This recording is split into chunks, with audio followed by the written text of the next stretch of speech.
Votre attention s'il vous plaît. Cet élément est en lingala et en swahili. Contactez-nous pour savoir s'il est aussi disponible en la langue de votre préférence. Veuillez aussi noter qu'il est en audio uniquement. Dépourvu de ce fait d'image originaire. Christ Equality Fondation. Œuvre évangélique internationale. Ensemble avec le Dr Jacques Mutombo, ministre de l'Évangile éternel, Vous propose de suivre cette présente rubrique pour votre édification spirituelle. Tous les enseignements du Dr Jacques Mutombo sont disponibles sur christequality.com/jacquesmutombo.html. Bonne édification au nom de notre commun Seigneur et Dieu Jésus-Christ. Amen. Betela Yesu na yo makasi.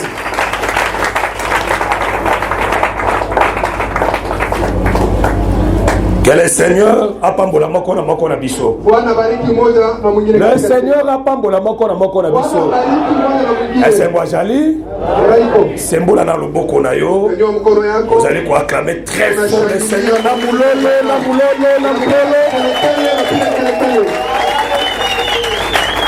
Parce que nous croyons que la parole est une joie.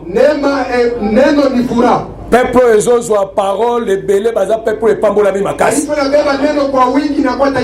Parce que la vie abana na nzambe ezalaka nde la parole. Soki nzambe azopesa bino liloba il faut bokumisa na nzambe bituka mo. Parce que liloba nde ezali kobongisa vie na yo. Na Jean chapitre 15 verset 3 elobi, vous êtes pire à cause de la parole que je vous ai annoncée. C'est la parole de comme ça mutu pire. Amen. Amen. Tozui ma Biblia na biso. Tozui na Genèse 38.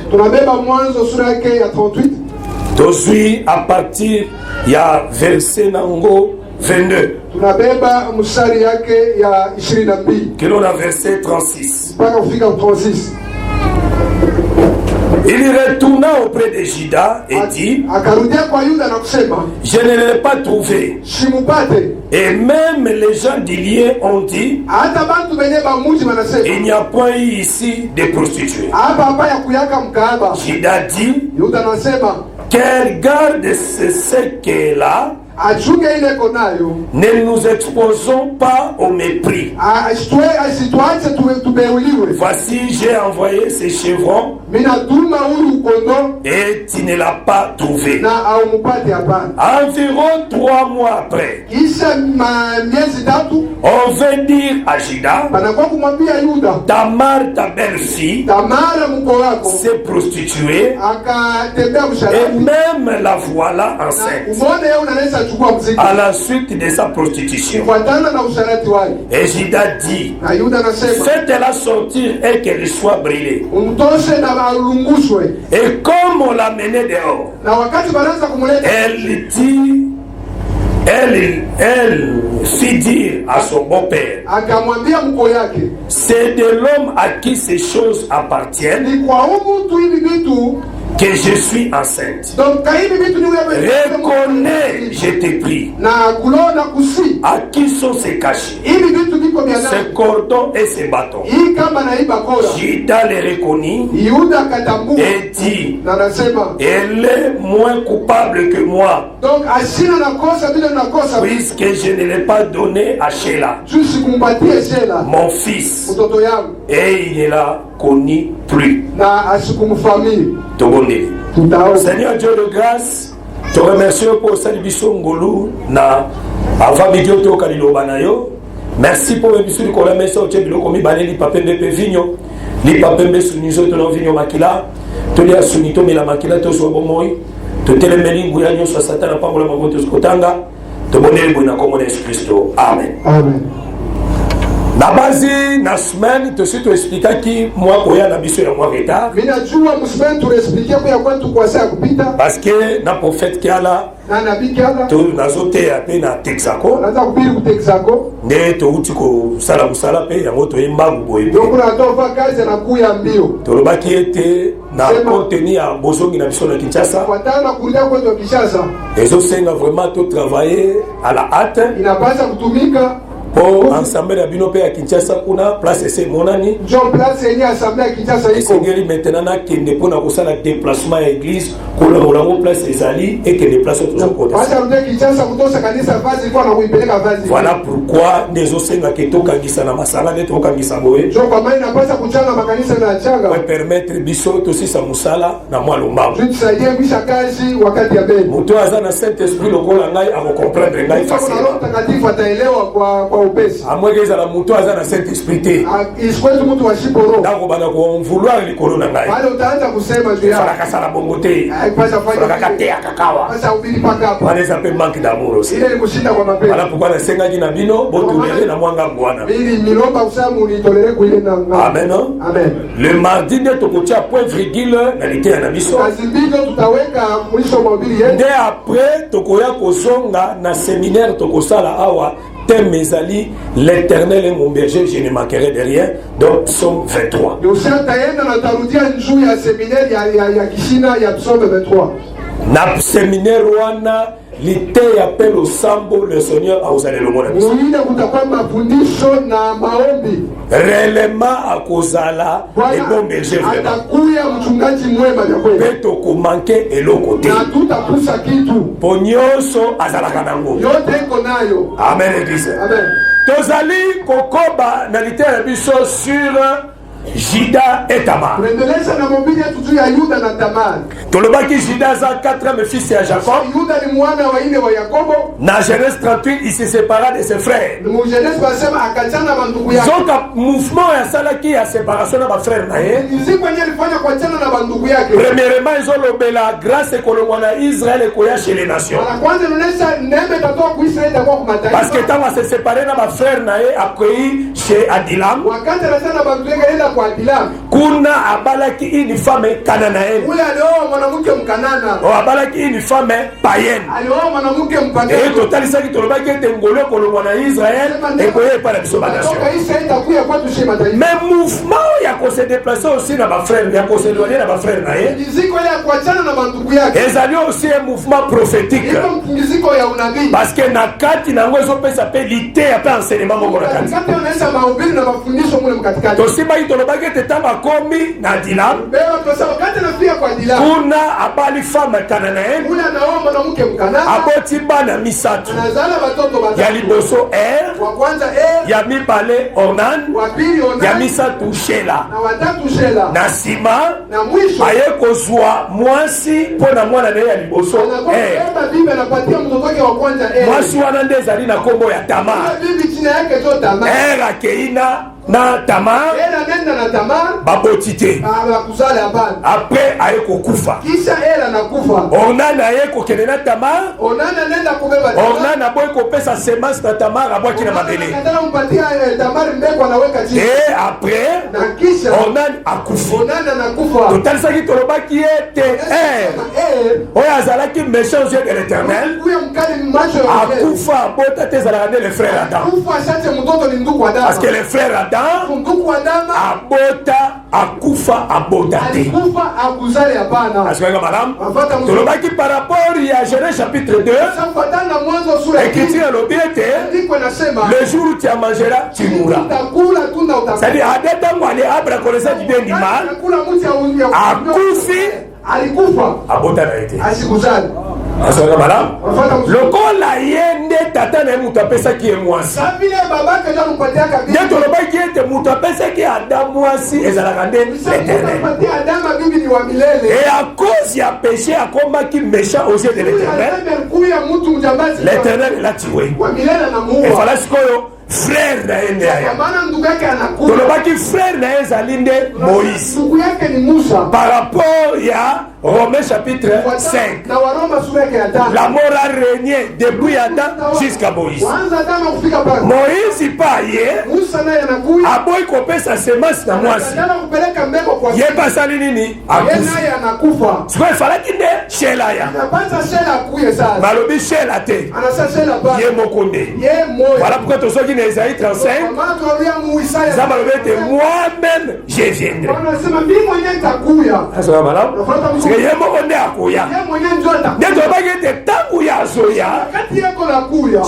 Tamar avait compris. Tamari alielewa. Que koya ya Juda. Asakuya kwa Yuda. Ezali nde mobali azoya vers la femme. Mwana yako nakuya kwa bibi yake. Parce que écriture bien azali kokende kotondre ba brebis. Alianza kwenda kutosha manyoya. Et total ici que la brebis en réalité ezalaki nde Tamar. Kondomu ukweli alikuwa ni Tamari. Parce que tango Juda ekutani na Tamar Wakati Yuda anakutana na Tamari. abimi na ye Anatoka na lisolo ya kotondre ba brebis esila. ya kutengeneza makondoa ni. Apparemment to comprendre que la brebis ezalaka nde une femme. Kondoa alikuya ni mwanamke. Asema madame.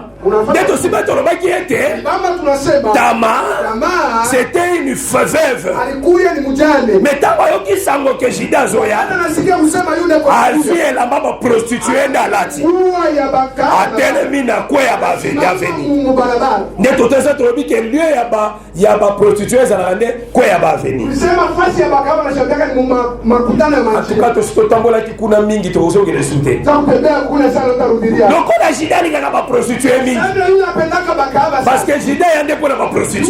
kwa njia ya baka. Voilà pourquoi ayebisaki yango bapharisien Aliambia wafarisayo. bapublicain na baprostitue bakodefase bino. Asema bapibika na batu basharati batemitangulia. Jean baprostitue na bapublicain nde bandibaki Jean. Donc aba batu bakaba to batemitangulia. Bino bomonaki yango na miso na bino Mwe mulona kumacho yeye. mais bose repentir te. Amutubu hapana. Est-ce que na malamu?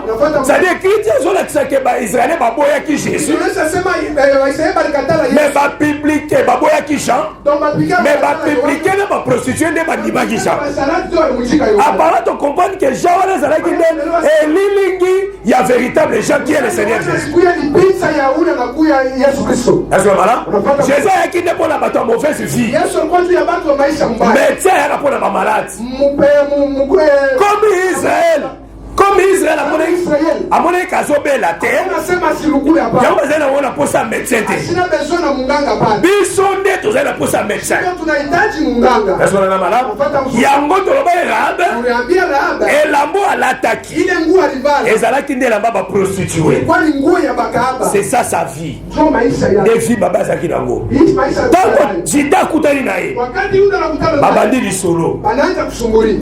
nabima nayo Nitoke na wewe. opesanga nini Nipatie nini? abi nakotindela otaba Asa takutumia kondo. abe eza makambo ya kotindela te Asa ina mambo kutuma ato hapa. kotinda Hata kama utatuma. il faut nazala na preuve. Inapasa nikuwe na kitu cha kubabu. Pesanga kashe na yo Unipatie chapa yako. pesa ngai baton na yo Unipatie bakora. pesa ngai cordon na Na yo unipatie kamba yako. epabi Yeye anasema akoza mwasi juu ya bibi na opesa tapeleka tu. Swa. Beba. yazwi Yana beba. bakei Manenda. nasonga malamu. Nafuata mzuri. soki osalaka ngo Kama unaifanyaka. osalaka Unaifanyaka. yo pokenda na bakwa bavenir Ole dana yo makutano manjia. okopere mpe Na unakopere. nazotuna yo te nga natuni nde Nakuuliza. oyo asalaka azali awa soki azali aserepati Unaifanyaka kwako. oyo akenda na kwa baveni kuna Unaendaka mkutano ya manjia. atika salaire nyonso kuna akoske bamiyibi bayiba ye Anaacha makuta kule soba mwishi balini. mpo bao wana babendaka nyonso Wale wanatoshaka yote. bakozoki so maboko pamba Atakurusha mikono wazi. jida soka maboko pamba Yuda leo mikono wazi. babenda ye tu Bana munyang'anya oyano batika ata kashe hata usema ni waketu na chapa. Nyonso. Beba. na kashe Na kashebe. na cordon Na kamba. na baton Na bakora. pesa Beba. yozonga ngo Wewe ndio paketi. ako koya neloko nakaki wana Hata wala ile turnilaka. ndio ozonga Zoda beba ilitwa. combien ya bato basalaire etikala na baaveni Batu ngapi maselene bakia mbalabala. wana soki azoleka na moni na frère tokota na veni oyo te Ayatu ya saatfenya ya muya. ayebi pourkui azoboka kota na veni Kasala na anayoki po baorécupere Tuma tamubamba mule. chéri Sheri.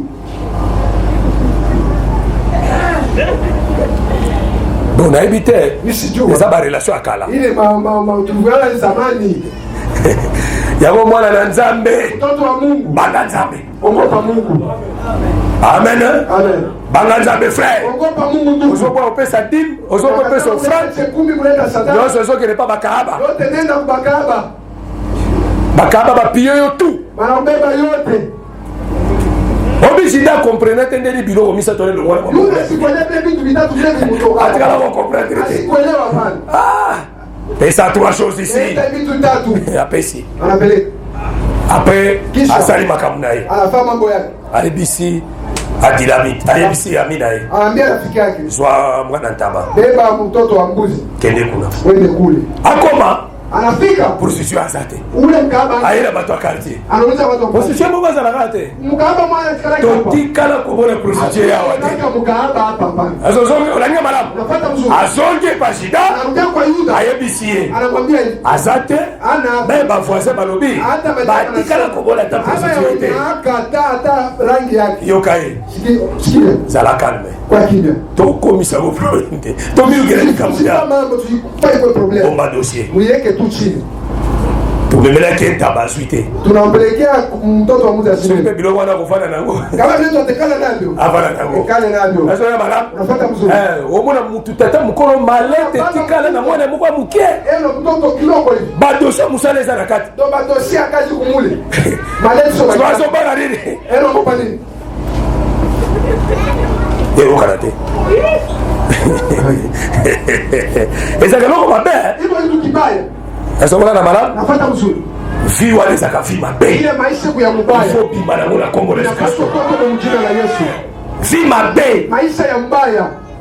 Ser na ndako azo souffrir azo lela na kutuna mo. Kuna tesa unalia. Oh, ba miibi nde ba iba inga ngona sana. Nibaka mu soko marabani. Omoni na are kasa pa. Unaona pale kasa pale. Omoni na poste wala. Unaona pale kwa poste pale. Miibi ba ko bebele. Ba mwibi sana bakaje. Yemo ba yeska nini ba dossier zali. Anajua fasi madossier yake iko. So boya benda li problem a créer mo likamu. Exact. Kama ifanye kwa haifanya haiko. Ozalia wa? Uko hapo. Bongo la mtema. Badilisha moyo. Le royaume des cieux est proche. Ufalme wa mbingu karibu. Amen église. Amen. Ça dit la kati ya écriture on pas instruction. Kati ya ndiko unapata agizo. Esunga pe biso. Na ituchunge na tusaidie. Est-ce que madame? Unafuata mzuri. Remarquez ceci. Ona hivi. Ça veut dire c'est que on est bananga yena amina e. Si ile ilijulikana paka yenda rafiki. Tango sikoya ye. Wakati anakuja. Abibo etika la kasi. Sasa ikale tu. 3 mois après. Kisha miezi 3. Baye koyebisa ye. Banakuwa kumwambia.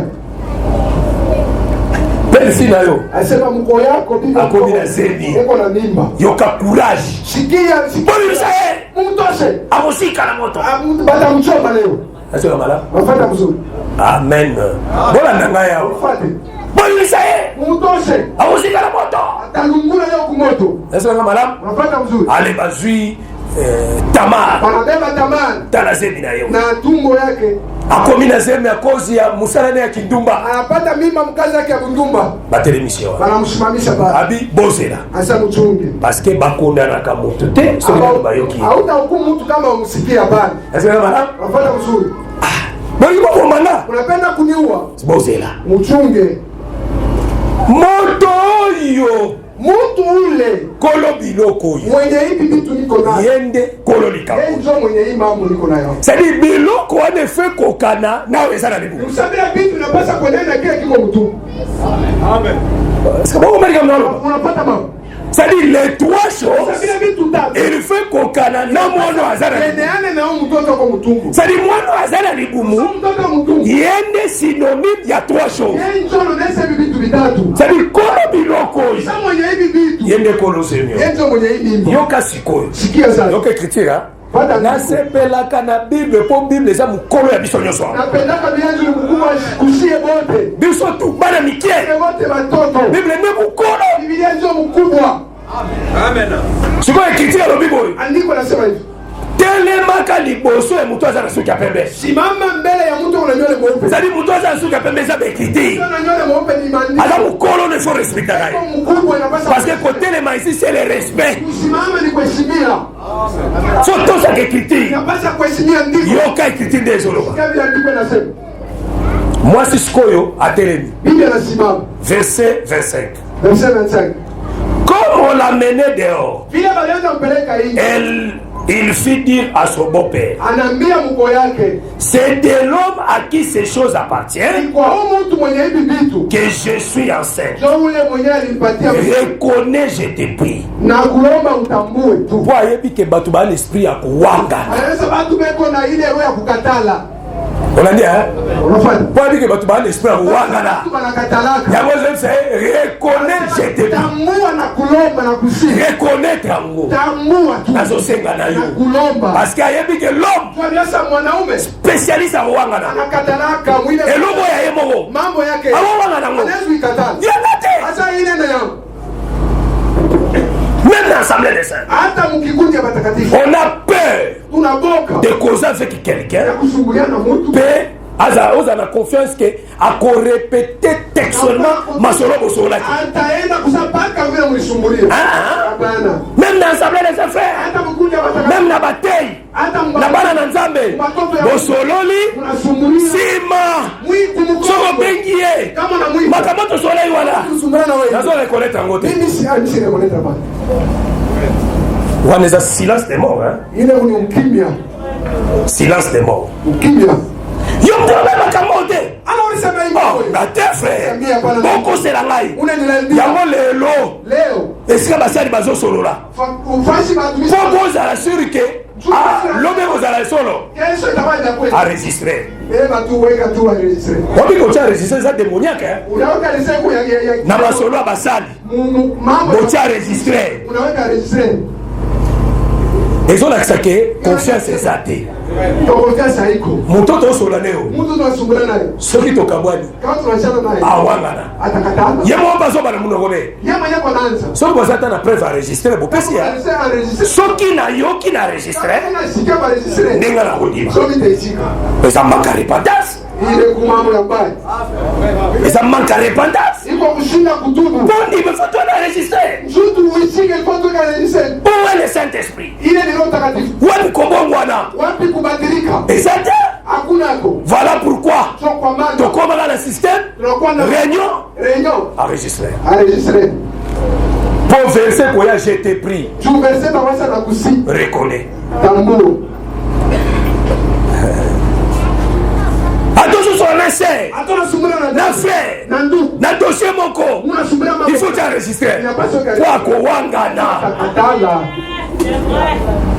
Il y a plein de païens. Kuko mapagano Il y a mingi des chrétiens.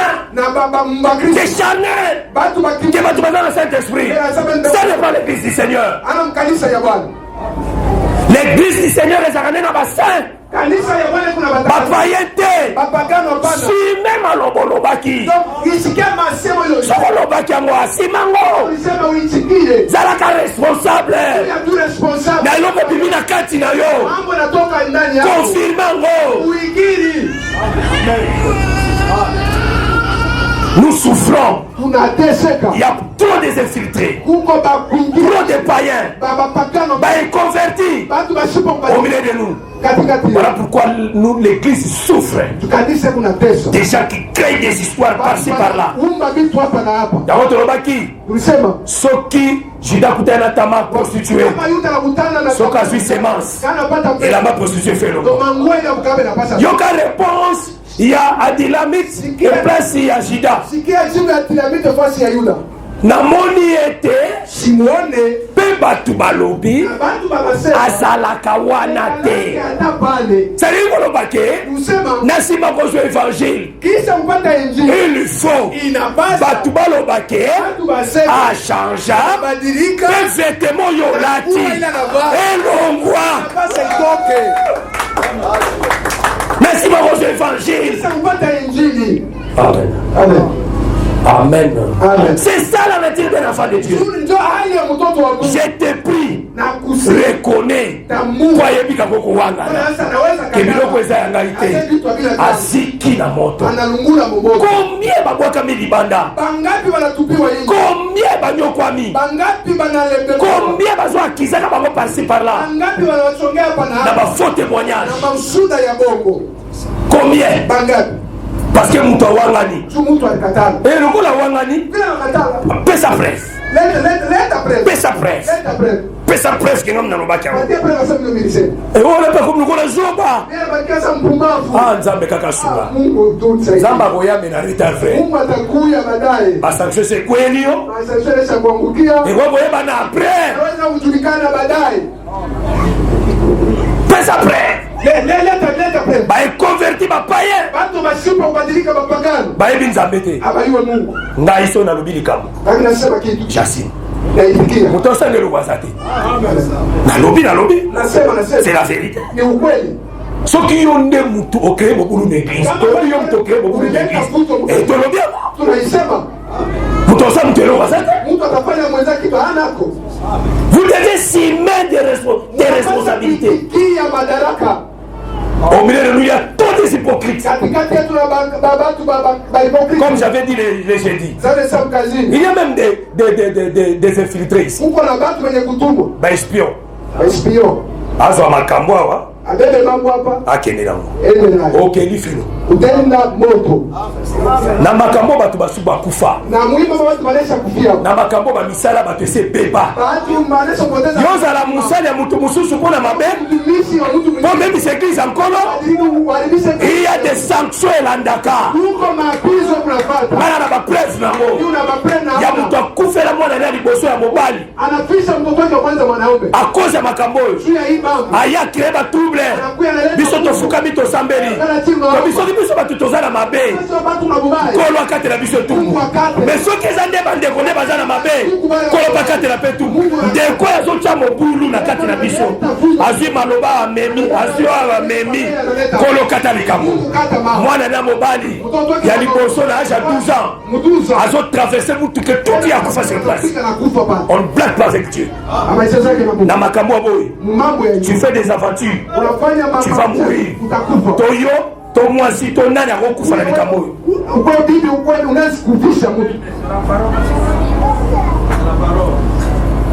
Amen. Tozuna l'écriture moko Efesiens 4. Tozu Efesiens chapitre 4. Verset nango 29. Qu'il ne sorte de votre bouche aucune parole mauvaise. C'est-à-dire na monoko na yo liloba moko ya mabebi mate. Mais s'il y a le lieu quelques bonnes paroles qui servent à l'édification et communiquent une grâce à ceux qui l'attendent. Verset 31. Que toute amertume, toute animosité, toute colère, toute clameur, toute calomnie et toute espèce de méchanceté reste au milieu de vous. Disparaissent au milieu de vous. Amen.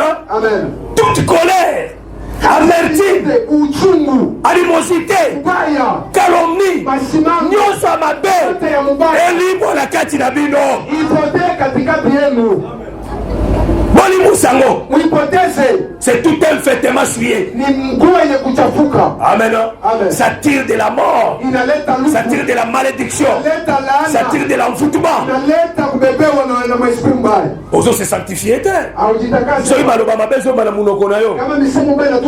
Tu te suis. Ozo se sanctifier. Amen église. Amen église. Ça veut dire Tamar je t'en prie. Nima. Keza yo. Nima. Amen. Nima keza yo. Je t'ai pris. Kowanga na ngote. Nima ke biloko bisato. Ndeko no semio. Amen. Et la Bible dit ceci. Jida ndimi. Yuda anaitika. Alobia. Anasema vya kweli. Azamwe coupable. Yeye asina nakosa mingi. Ngai nde mtu naza coupable. Ninjo niko nakosa. Pona bimeli yeshela. Zumbili mkatala mpatia shela. Aswela malam. Napata mzuri. Eloko esali ke Tamara zika la moto te. Ile kitu ilifanya Tamara silungule Mungu. Azala échappé na feu. Toke kumoto. C'est les trois choses. Ni vitu tatu. Amen. Biloko wali nesali ke Tamara zala préserver na vie. Jida c'est qui? Jida c'est les lions. Amen. Amen. Quand Dieu viendra pour juger les péchés, il viendra comme l'agneau, il viendra comme les lions pour juger. Parce que le fait, c'est le jugement. Toute personne qui aura trois choses, qui vient de Jida, quel que soit son péché, il sera pardonné. C'est les trois choses qui sauvent la personne. Amen. Ça veut dire, ce qui t'a mal a échappé dans le jugement, dans la condamnation, parce que c'est le bureau commissaire de la catégorie. Dans une écriture, dans Jean chapitre 5, verset 6 à 9, et à 8 plutôt. C'est lui, Jésus-Christ, qui est venu avec de l'eau et du sang, non avec l'eau seulement, mais avec l'eau et avec le sang, et c'est l'Esprit qui rend témoignage. Parce que l'esprit est la vérité. Car il y en a trois qui rendent témoignage. L'esprit, l'eau et le sang. Et les trois sont d'accord. Amen. C'est lui, Jésus-Christ, qui est venu avec. Amen. C'est-à-dire Jida, c'est lui, Jésus-Christ, qui est venu avec les cachets, qui est venu avec les cordons, qui est venu avec les bâtons. Amen. Il est venu avec trois choses. C'est lui qui est venu avec ça. Est-ce que là malade? Ça dit nous c'est un katinaye. Biloko misa tuana. Yango na pesa ki. Avant tabaea. Parce que taba c'est la rédemption. Avant rédemption il faut à la signe ya rédemption. Amen. Amen. Parce qu'elle t'a mis sa rédemption. Souvenez-vous. Na grand frère, il y a un faux produit. Donc, na Luc 15. Il y a Kendaki, n'a pas même d'ailleurs Kuliboso. Les Alakinde a fait produit. Grand frère a Tikaraki. Est-ce que grand frère pas Tikaraki na Katanda? Grand frère pas Tikaraki na Katanda. Bangono so babima na ndako tata. Petit frère Abima avant. Voilà, évangile éternel nous te pèse la précision. Parce que battait un groupe de prière. L'aîné était resté dans la maison. Auprès de son père. C'est diabolique. L'aîné n'était pas resté dans la maison. Tant que petit frère abimia ke grand frère pas abimé. Parce que petit frère n'a songa kafa. Bazo ça les fêtes. Bible lobby. Grand frère outi na champ. Ah c'est que lui aussi n'était pas dans la maison. Lui aussi il était parti dans le champ. Parce que na champ kuna nyama moga za kuna. Nyama moga za la champ. Parce que Esaú Isaac abengana ki akende koluka nyama na zamba o nyama o Esaú koluka na zamba epesa kalipambo lite sai o nyama o ezala na zamba ezalaka nde basacrifice nyonso ya loi yango ezalaka nde na sacerdoce lévitique c'est-à-dire lui aussi, azalaki égaré dans les sacerdoces lévitiques. Parce que grand petit frère est avant, petit frère des abisso. Tata bomeli biso ngombe. Grand frère est pe na pokwa. Tournaï. C'est le retour à Israël dans la maison. Alors qu'il makelele na ndako. Avec les serviteurs. Parce que serviteur ne fois pas ça et venez ça na kati ya ndako. Neza kuna. Alors bi petit frère na yo. Azongi. Papa na yo asaleli fête. Alomeli ngombe. Yokaye. Abi ngai penza na umeli na tate sika moko parce que kuumela na tate sika moko par rapport à la loi. Israël il était attaché dans la loi. Il croyait qu'il était avec Dieu. Parce que frère Paul son cas soit la lumière té yalinga kanisa kazo servir nzambe. C'est à cause de la lumière de Talisaï que aux Alibanda. Alors, na ubelina tata. Ata mukolo moko te. Azwa mwana ntaba. Aboma. Konga inalia na baninga na ngai. Ah, ça veut dire les grands frères. Yebazo luka mwana ntaba kufa pona ye. C'est lui mwana ntaba kufa so papa makila pour lui. Ça lui aussi il cherche la rédemption. Est-ce qu'on est malade? Voilà pourquoi Jacob na bibwele ya tata. Donc azwa bana mataba mibale. Moko eza pona biso. Moko eza pona Israël. Oh. Amen. Amen. Amen. C'est ça. Azaneka moko. Parce que le déwane robelaga. Mazo kufa pona biso. Azo kufa pe pona Israël. Pour Israël abimara boumbu. Ezaleka ka mwana ya nemete. Aiko paka mwana kondo. Ezaleka mwana taba. Hata mtoto wa mbuzi. Ya inane. Wa mwaka moja. Exode 12 verset 1. Exode 12. Ça dit pour la délivrance, et ça rappelle moi dans tabac. Voilà pourquoi les trois choses expliquer une personne. Est-ce qu'on a malade? Il doit quoi la mission? Dès qu'on paie sa vie à moi, dès qu'on assure vie à moi, qui a confoufaté, je donne la lobby. Azali moué coupable, Naïdé n'est coupable. Les châtiments qui lui donnent la paix est tombé sur lui. Yenda limi châtiment na biso. Agracier Tamar. Apesi Tamar boboi. À cause de trois choses. Est-ce que madame? Nazo compris pour la boboi. Les trois choses. Ça explique une personne. Parce que Christ c'est Jésus-Christ qui est venu avec esprit, maï, makila. Oh, l'esprit, c'est le cachet. Cordon, c'est le sang. Bâton, c'est l'eau. Tu vas expliquer à mon frère. Mais mardi. C'est l'évangile éternel. Au cas où on bateau et amaï, on a très bien ça même discuter. Au moment où on a besoin que bateau et amaï. Que le Seigneur vous bénisse. À qu'à mettre fort le Seigneur.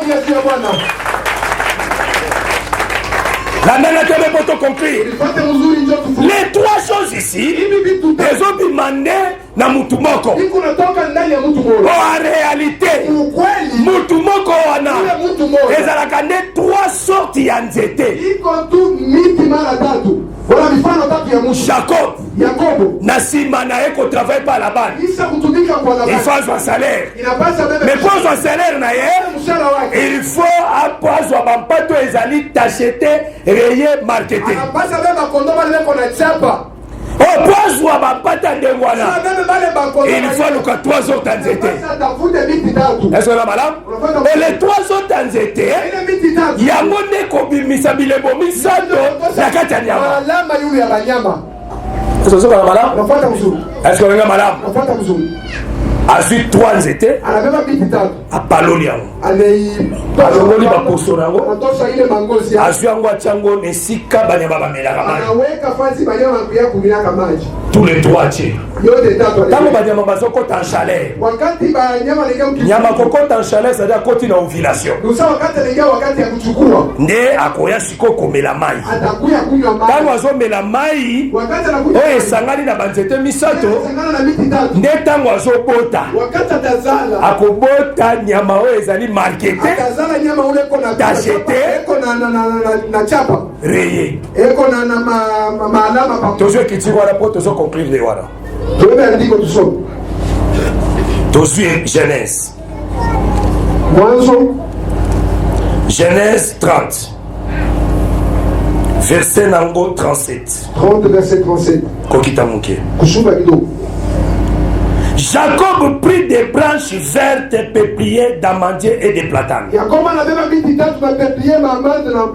Il appela des bandes blanches, mettant nu le blanc qui était sur des branches, sur les branches. Puis il plaça les branches qui avaient pelé dans les auges, dans les abreuvoirs, sous les yeux des brebis, qui venaient boire. Pour qu'elle entrance en chaleur, en venant boire. Les brebis entrant en chaleur, près des branches, et elle faisait des petits rayés, tachetés, marquetés.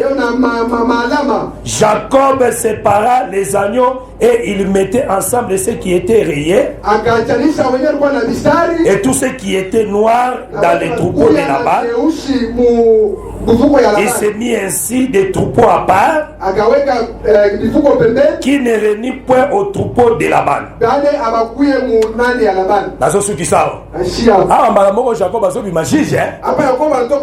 Il fait le jugement.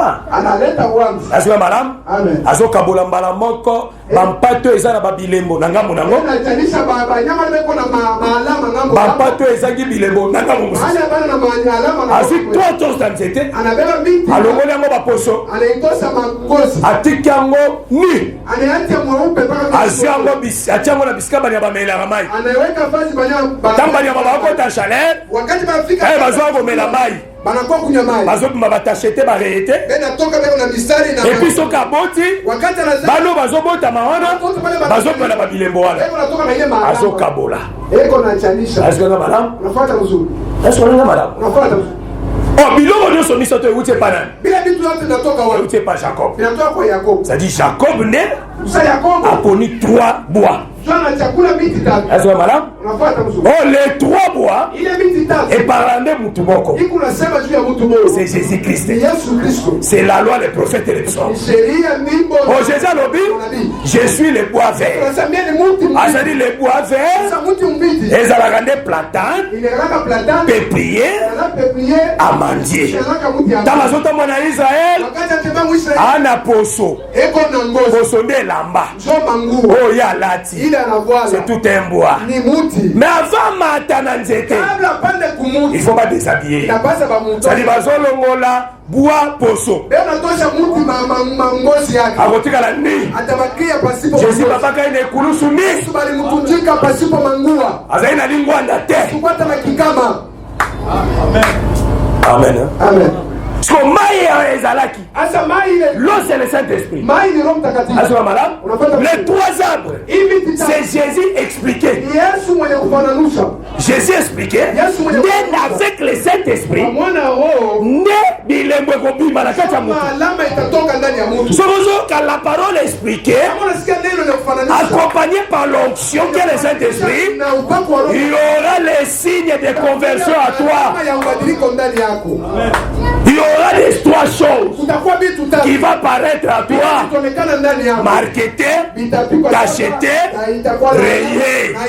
Automatiquement, tu deviens une lettre écrite par notre ministère. Comme une lettre de recommandation pour la biso.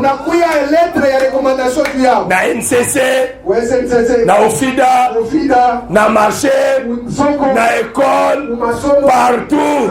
Dans aux tambola, aux lettres, makamanza mekomama. Batu bazotanga ministère na biso à travers yo. Ah, bateyo bateya kakitoko. Baebi koteya. Talande kondenga bongwana. Azalaka muyibite. Azalaka escroté. A détournaka bambonga batute. Azalaka calculateur te. Tu es une lettre écrite par notre ministère. Mais yo ezasoni. Nandi moi tala nzela kozala faire na biso. Muyibi na kotonga trop. Muyibi na kuchambula batu. Kusimanga batu. Oh pasteur na biso yote. Na Kinshasa na sita wanga na serre ngole wa. Kinshasa pasteur so kadela kamu. Na église. Mkanisa. Jipi mulaitia. Jipe baka ba. Docteur. Mwalimu. Tokutane na ville. Kutana naye mwalimu. Tala kapatalo. Kapatalo. Kasere. Anesha kumkokota. Tala meshi tiao. Meshi baka o. Tala biloko neti manja ba janta ya grand camion. Ezo baluka na matoi kamo. Sama janta ya camion kuna zunguluka paka hivi. Docteur. Mwalimu. Bébé. Mwaza lelo kwa boyete. Misikage na kitu kile baba. Docteur vraiment. Bébé, yoza kifwebe. Asa wangu kiongopesha kifwebe. Mwaza clair hein. Uke. Nasa kana doctrine te. Shite zake na msingi. Bébé. Asa Yo. Wewe. Ah, ali ga présenter ngai. Anapenda kuni Pasteur na biso. Pasteur wewe. Abitengaza na mundi ya boyete. Nasa sianga na mabidi fo hivi. Docteur Nazar dessus. Nazar no dessus. Asa nani? Il est fallé. Na église, on a que ça facette muzuzu. Anisa onesa. Na libanda on a que ça peut facette muzuzu. C'est pas dans le cas de namna hii. Amen. Amen. Amen. Amen. Nazo sukza, ozoa na papier. Na hizo zonga na ropo nazo sukza. Rudia nayo afya kuishi. Makambo nzambe bowela ka bataba motrete. Bizalelo na kuta ona Lubumbashi. Ile kuta Lubumbashi. Bizaleli mabe ya bapaye. Fono bibaya ya bapagano. Kende, bon tu n'as question. Ah, ce qui question ya ka frère. Là kasi bo tshela na te. Bino sa ni muda ule kupatia. Ce qui question ya ka. Banda na emba na liboso pour poser question. Mara kwanza wanauliza. On va comprendre bien. OK, ça va. Amen. Mais bizalelo bozala na ngoyo. Mifano ya mulekana nayo. Mutaotala ka montre. Mutaotala pa. Azobima mate ezote ya banana. Ego natoka mabili kuna. Nanu balobeta prière asuka te. Abaya sema ta maombi ya mwisho. Mosusu babimaka ni offrande. Anatoka bila hata sema. Mabima akomi na nzela kutana na master batemi babando solola. Anakutana na rafiki mmoja barashaba anazo sunguri. Bizaleli mabe ya bino batona. Ndio mbaya watu wa Lubumbashi. Bozo pesa avantage na makambo na bino kenzambe. Munapatia bei mambo yenu kupitia. Biso na Kinshasa. Kinshasa. Eza na église kilite comme article 21. Nguma kanisa pia 21. Yo aska bino ndebo fana musika. Sasa moja wanalaka bali. Kabino ndebo bakota na sécurité za. Même à Kinshasa aussi. Kinshasa na. Tozana bandibio bazo sambele pa na biso me bazo fana babonga funa na kati. Transport pe komaka difficile. Transport ya nguvu. Mavandi ayoki alenge azelilite ya prière asuka. Pour que la fête aux hommes à 2 heures. Wale na kufetu na rudia 2 heures. Aux hommes à 23 heures ou qui fait 23 heures. Kuno ke ngoliani mwambala na mwa Thompson. Wena kulia tu Thompson. Na mwa koka soki pe bapeso ya moto vimbi. Kama mpatie unashirika. Nete pa no lia katombe na Sababu kwa kwa mboreke ya kunywa. Batu babaya. Sabatu babaya. Na lelo kota. Shikure kitu. Shikure na zamu kaboala. Shikure kitu. Shikure kitu. Neti pano lia kate obela kate. Sababu kwa kwa mboreke ya kunywa. Botika bizereza bizeri mabe. Wacha ni mfano ni mbaya. Kende place abandokiawa. Wende mbalonji hapa. Ponga so na komi na ba ville natala ya biskani ni ba hotel ya mabe chami. Mimi nikaenda kwa mungu na ngalaka kwa sipe hotel ya mbaya. Na sina boni deja. Deja kwa. Na avenue ya Texaco. Kwa mimi Texaco. Oye bi mati na Africa soit. Il a toi au Africa School. Bon bien côté. Amouyou. Bon bien. Avenir les avenir ba faux prophète hein. Mais église ensemble les avenir. Bon bien côté. Amouyou. Victime. Avenir des victimes. Yogana bazaka ba. On dit batio so bazaka ba victime. Bazo kufa sabaye. Bo bazana ba brigand. Autour na bango. Soko kotika bo mukeburi. Église à maman mongo ezaka wana. Elisa maman mo ezaka kapani. Cela t'a bien déjà. Soki ayambi frère Paul. Son frère Paul a séqué. Luka, il va à l'église d'abord. Frère Paul, l'homme de Dieu, nous t'invitons, tu viens prêcher chez nous. Voilà, maman, là, qui confirme, t'as la mouchoir de tête, voilà, les frères Paul vont nous prêcher. Il va nous prêcher la parole. Frère Paul est fier. Prêche-nous la parole, nous t'écoutons. Oui, il faut arrêter. Tant que frère Paul a un micro, avant d'annoter, et là, quand il bosse au banane, on se communique à nos mamans. Je t'excommune. Parce que dans 1 Timothée chapitre 2, je ne permets pas à la femme d'enseigner ni de prendre de l'autorité sur l'homme. Après ce qu'on est kiwana, au moment où on va battre un document, on va liboso. On va documenter. Aigle n'a pas griffe. Asimbi épée. Naluki la Bible. Namona aigle asimba épée. Azalakate. Ndege moko pe muto azoyemba. Angelo abeti ngonga. Nazolu keska ba Angelo ba obeta ngonga na Bible. Ezate. Bibi. Bavantirier. Église ya bakufa. Avenir des victimes. Ah, baza beza ba victime solo. Ça va battre la ba beza côté kuna vraiment. Bon que nous ça l'évangélisation bon longo la ba victime nyonso. Ba ya cause évangile pour ma bika frère. Amen. La parole frère. Ce qu'on va manifester les œuvres de la parole. T'acheter, marketer, rayer.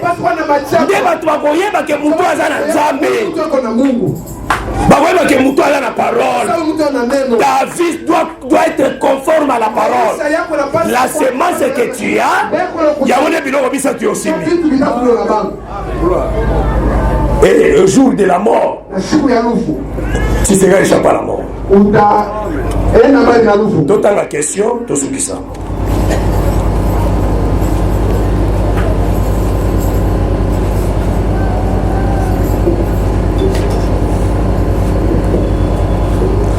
Ok, question, c'est un homme qui est Cambodge. Jida Nassima a couché Tamar, Ayeba qui était. Donc, Azala qui belle fille. Mais j'avais déjà prêché ça. Tu n'étais pas là. C'est-à-dire, de quoi toute question Azala était. Parce qu'il a expliqué quand on a un problème de grâce. Parce que quand l'homme avait porté les péchés, les péchés, ça là qui était tous à la musique, dans Nzambi. Est-ce qu'on est malade? Ce qu'on a écriture, Jacob, Avanda, na belle sœur, pendant 7 ans. Léa. Yo vali pas babo kilo. Olindo ko pas babo kilo te. Bando kota. Bando kota. Yo ndoko ma gérer à Lupam. On soit pas porte nyonso. Eh di o futate. Voilà papa Lupango otaloga. Papa bokilo otaloga. Voilà zo bana Swahili. Iko kalambushi. Kalambushi. Comme kalambushi. Eh bibishi. Bobalido. Bolo waburudinya. Mutatoka suka nyama. Que le Seigneur vous assiste. Amen. Amen. Bando kotikuno obota Jeanne. Depuis unazala Jean. Tina Jojo. Tina Jojo. Jojo a combien d'université? Anapia université. Ozaka wana. Upa kule. Bima. Toka. Ça l'exode. Jo kutoka. Lukanda. Tafuta nyumba. Ozaka responsable. Utakuwa na mwenye madaraka. Kokanisa teke za papa Bokilo lingana mbingi. Baba Mungu anipendaka sana. Kama neti mwana nani liboso. Sasa mtoto wa kwanza. Yo kanisa ozo héritage. Unaweza utapata urithi. Mokola kokufa ba oyeba yo. On va te chasser comme un lapin. Kuza. On va te chasser. Bana kufukuza. Lukanda. Tafuta nyumba. Jacob bazebele. Jacob beko mamingi. Abota bakodioso. Anazala bote bato. Un jour. Simon. Abi ata Benjamin abota matana nzela. Ata Benjamin zali kwata balabala. Dakenda ta. Yenda ta ko. Na umeli petro. Kawa sana. Yo bimate. Wanda toka. Bima. Toka. Lukanda kuna yo. Tafuta nyumba yako. Bakopesa respect. Batakupatia heshima. Amen. Amen. Yondo koma gérer même ya matiti na lupangu. Unaanza kama mama yenu. Richard ya kukata matiti hao. Hapa ni sawa. Azo respecter yo pozali bobali ya grande sœur naye. Ela kwa shimeji huku bwana wa dadake. Wanaza vimbi. Bana na chika. Yo zela kaka bropera okufa. Chunga shimba batakufa. Un responsable doit chercher sa maison. Mtu mwenye madaraka mpaka tafuta. Ezo bima koseka. Hiyo nasa kucheka. Mais assuré. Ego ya kweli. Azo na mala? Unafuata uzuri. Jacob avant de 7 ans. Alikala miaka 7. Et pas Bokilo. Kubako. Est-ce que Goyeba semeki na mwaside? Alikupasa bila semeki na bibi. Aiba gede. Asikunywa baba. Alambele bilo auliate. Asikumpiga chakula kwa. Aserva ete. Asikumpatia chakula. Tokene hypothèse wana po verser wana ezate. Ile andiko. Mais tokene na hypothèse. Wende mfi. Po batu baba fani 7 ans. Batu wekala miaka 7. Na ibite soki kwa kosolola te. Nisho kama tasungulia. Le jour ya mariage. Siku ya ndoa. Le soir. Baelie Tama et Léa. Et comme il a tongo, Azoebisa Laban. Ah! Là, tu as fait pour la Rachel. On peut s'y aller à Ndéni. Est-ce que tu as ça veut dire ce qui kakaye bakateza Léa. Et ça prophétie mounene. Léa bikate. C'est-à-dire nous sommes sauvés par la grâce, frère. Nous sommes sauvés par la grâce. Voilà pourquoi Tamar, Jida Oye Baïté. Est-ce que madame? Ça veut dire qu'il y a un mystère. Mais c'est pour qu'elle a sauvé.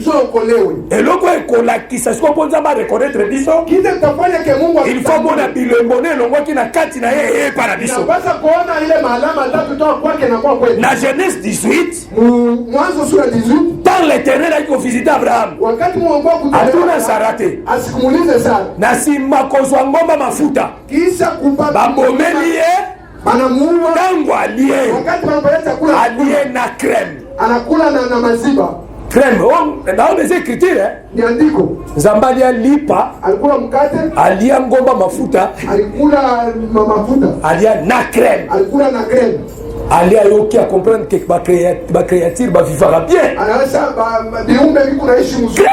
Crème. Alia yokelenge. Kula sikia butamu. Alia musunya yokelenge. Nyama sikia butamu. Alia lipa yokelenge. Mkate sikia butamu. C'est quoi ça tout nae? Ela muuliza.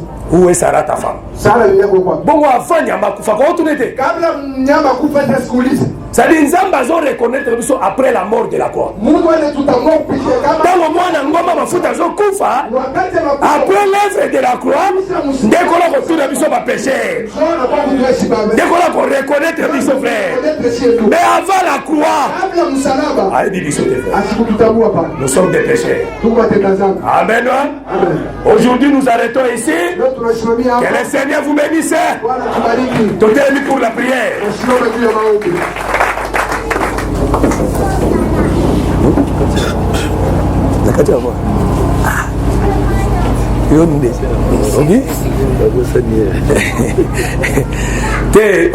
Trois tantes pour te salami à Pierre ami Bossani. Pour Azarana d'exigence c'est belé. Néo Zarana encore aux Arano civilisés. C'est déjà 12h30. Il fabrique encore quoi ici? Pona lokutani na Jésus transfiguré te. Moko lokuta na Jésus transfiguré. Neko kutana na ele lo. Neko sali na ele. Yako Pierre alobaki to sala ka batante misa. Yayo ya Elina Moïse. Ya ndimi na ita tambule kiteli eza mo problème te. Atazo kufane na moi problème ate. Wa contempler la beauté de Jésus. Tokela loembo moko. Pour que tu saches bien.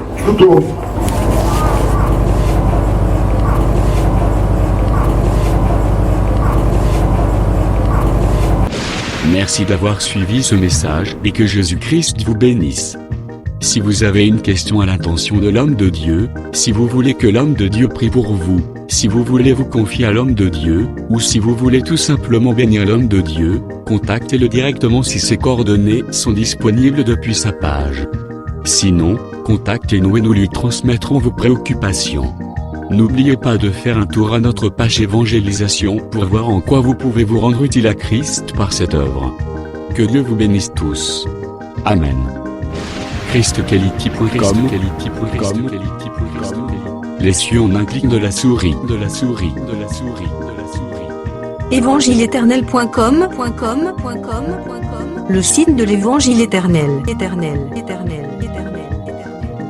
Christ et Quality Fondation, équilibrer la manne ramassée dans le désert de sorte que chacun ait un maire.